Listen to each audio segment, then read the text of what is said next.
কি বলবো আমি নিজেও বুঝে পাচ্ছি না। দেখো, এটা হলো চাউমিন, ঠিক আছে? যদিও বা এতটা আমি খাবো না, একটা কথা বলার জন্য আমার ভিডিওটা করা। আমার মেয়ের এই ফার্স্ট টাইম এই যে আমাকে চাউমিনটা বানিয়ে এনে দিয়েছে। আমি তো জাস্ট দেখে অবাক, কারণ আমি বাড়িতে ছিলাম না, আমি এক জায়গায় গিয়েছিলাম দরকারে। তো এসে দেখি চাউমিন বানিয়েছে।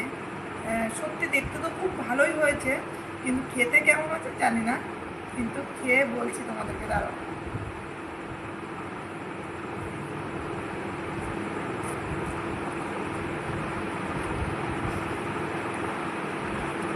মেয়ে হাসছে,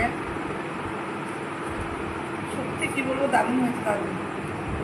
তবে এটা খেয়ে খাওয়ার পর বোঝা গেল আমার মেয়ে বড় হয়ে গেছে। যাক, আমার অনেক কাজ কমে যাচ্ছে। এখন মোটামুটি অনেক কাজ করে ঘরে, ঘর মুছে, বাসন মাজে না,